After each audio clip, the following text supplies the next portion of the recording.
Yun, good morning mga kabisay. Isang pinagpalang umagang medyo umuulan-ulan.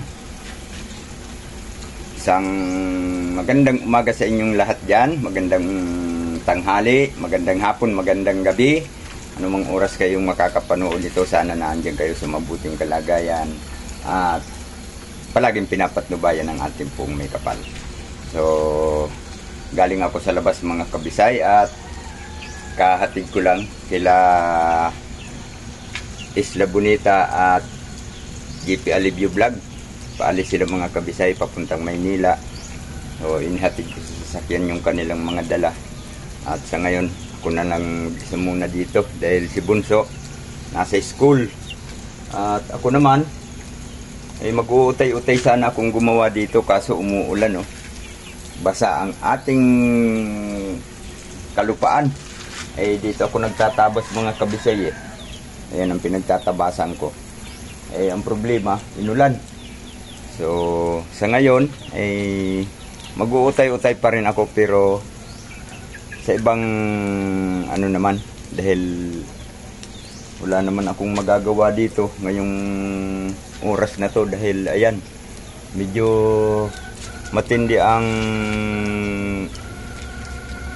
ano ng panahon. Hindi ko maintindihan kung natutuwa o umiiyak dahil ayan, palabas naman ang haring araw pero umuulan siya. Baka naihilang. Naihi. Samahan niyo ako mga kabisay at sa ngayon ay itutuloy ko yung aking ginagawa. Nakita niyo naman kahapon. Ay, nung isang araw pala na tayo nakalinis na sa lahat ng hagdan at tiles na lang ang kulang. So kahapon nakapagtabas ako ng tiles mga kabisay. Ayan ang mga sobra-sobra ko. Hindi nga lang ako nakapag-vlog dahil yun nga, nadala ni Isla Bonita ang aking cellphone. Akala niya cellphone niya ang kanyang nabitbit doon sa ibabaw ng lamisa. Dinampot niya, akala niya sa kanyang cellphone. Hindi niya napansin na aking cellphone yun. Kaya kahapon wala akong vlog dahil ang cellphone natin dyan yung tika-tika. So hindi ako nagbablog pag yun ang gamit ko mga kabisay kasi minsan nagkukulap siya ng hindi oras. So sayang naman yung effort natin sa pagbablog na mapuputol lang. So yun nga, wala akong vlog kahapon. So ngayon magbablog ako. Let's go. Pakita ko sa inyo ang nagawa ko kahapon. Alright. Ayun guys, at papasok tayo. Kahit medyo basa ang akin pa, meron naman tayong basahan eh. Ayan.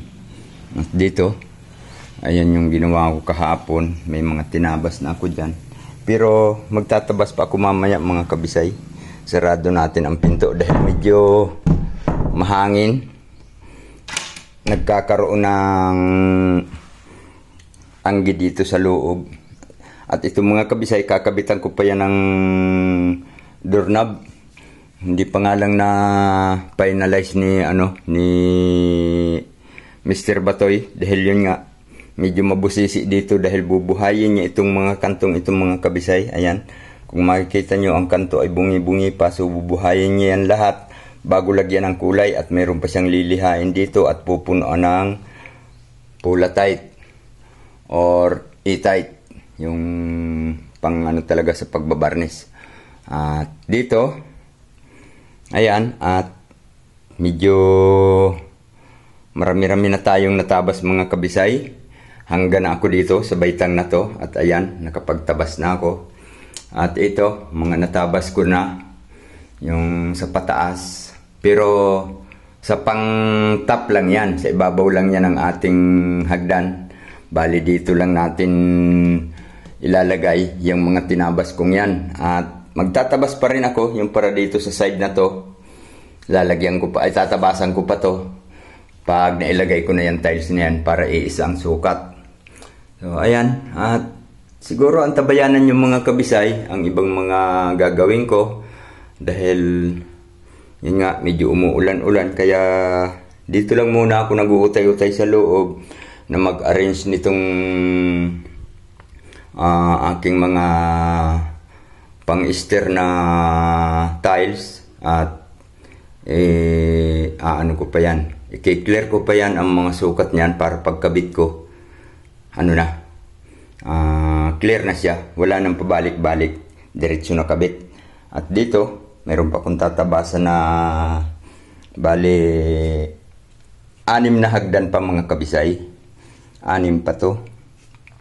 1, 2, 3, 4, 5, 6. At ang gagawin ko dyan, yun ang tatabasan ko ngayon.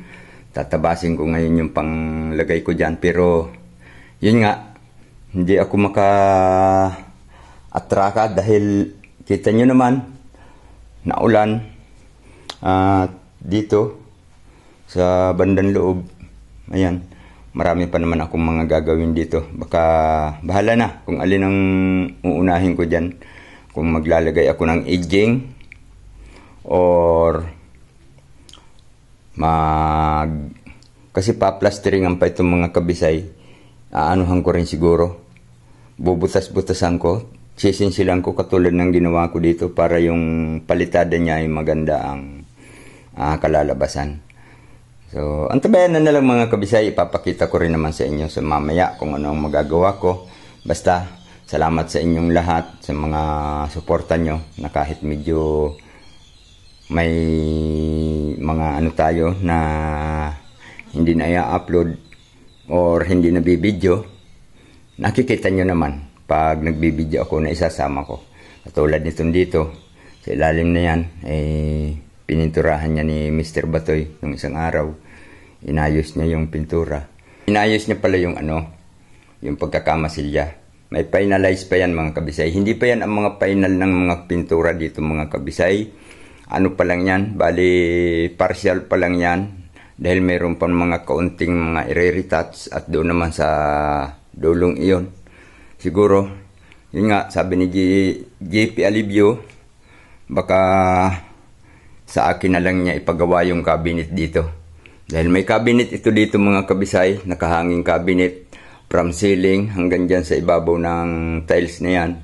May cabinet yan dyan. Tapos, salamin ang pinaka-sarado niya. So, madali na yung paggawa ng cabinet. Yung sliding glass, i-order pa natin yun. At dito mga kabisay, sa may bandang ito, meron pa rin. Diyan sa may tapat na yan, papunta hanggang dito sa top ng bar counter. Pero yun nga, nasasabi ko lang yan ng madaling gawin, pero ang problema natin, marami tayong gagawin, kaya medyo utay-utay lang. Kung alin lang yung mapabura nating gawin, yun muna. Pero itong hagdan, focus muna ako dito mga kabisay dahil medyo masakit ang mata ko dito. Kaya gusto kong ma-finish na rin to para kung sakali, masilyahan na rin yung gilid na yan. Alright mga kabisay, abang-abang. So ito na guys, at nakumpleto na natin ang bawat baitang. Ayan, at mayroon na tayong mga nakalagay na tiles. So ang pagkabit na lang. At siguro bukas ko na lang to ikakabit. Bukas na ako magkakabit dahil medyo hindi magandang ating condition guys. Ayan, kumpleto na yan. Magkakabit na lang. Kaso ulanan tayo kanina. Medyo hindi maganda yung ko ngayon. Parang mainit ang aking paghinga. Mainit ang paghinga. Medyo yung ulo ko. Pero normal lang to dahil naulanan ako kanina guys. At ayan, ando na ako sa ibabaw mag-uumpisa. Dahil ito ang kukunan ko ng alignment. Yung itong starting ng flooring. Diyan ako kukuha ng detalye pababa. At meron na tayong mga pattern. So, ang pagkabit na lang. At dito, inaayos na yung kwarto ni Bunso. At naandyan na yung kanyang pinto. Dumating na yung pinto nito guys. At ikakabit na lang. Ayan. So, siguro magtatiles muna ako bago ko ikabit yung pinto dito dahil hindi pa naman tapos ang pipinturahan. Ipapainal pa yan. Final na to. Nakagloss na ba yan? Oo. So final na pala to guys. Okay na ba? Hindi, wala pa yan. Papunta ko dyan. Papunta ko dyan. Yan ang tapos din. Ayan, tapos na tayo dito. Yung kisame tapos na yon. Lahat na yan. Okay. At dito, meron pa tayong pintuan na isa na pipinturahan din yan. Pero pahuli na yan. Siguro ang mauuna ay ito muna. Para pagdating nila hindi na mag-ano, may pintura na. So siguro yan ang isusunod. At siyempre ako, tuloy-tuloy na ako dito sa hagdanan. Dahil naputol ko na lahat. So, kailangan na lang ay ang pagkapit. Alright. Dito sa baba guys, ay naandito yung another na project ko. Yan. Yung pintuan na dumating kanina, inihatid nung manggagawa. Dahil pinuntahan doon kahapon ni Inday Isla. So, ginawa nila at ayan, inihatid kanina. At siguro, pag natapos-tapos akong mag-tiles, iyan na naman ang ikakabit ko. At meron pa tayong ibang mga ikakabit na tulad dito sa pintuan na to. Kakabitan pa natin to ng doorknob. Wala pang doorknob yan. At siguro pag nakatapos-tapos na ako, yan ang gagawin ko. At dito meron pa tayong mga i-clear na tiles. Yung tiles na yan mga kabisay, gamit yan doon. Hindi ko nga lang ipinasok kasi medyo masikip na. At ayusin ko muna itong aking tawag dito, mga sobra-sobra para hindi naman makalat. So yun mga kabisay, maraming salamat sa inyong lahat na nakarating na naman kayo sa dulo ng aking video. At salamat sa inyong suporta. Shout out dyan kay Ma'am Nance, Miss Formosa. Maraming salamat sa kanunay na blessing. Palagi ang blessing pala. At kay Maya Vlog, salamat May. At sa lahat ng mga nakasuporta, maraming salamat sa inyong lahat. So, yun lang mga kabisay. Ingat-ingat po tayong lahat sa anumang mga kaganapan natin sa buhay. At palagi tayong manalig sa Panginoon ng patuloy niya tayong patnubayan.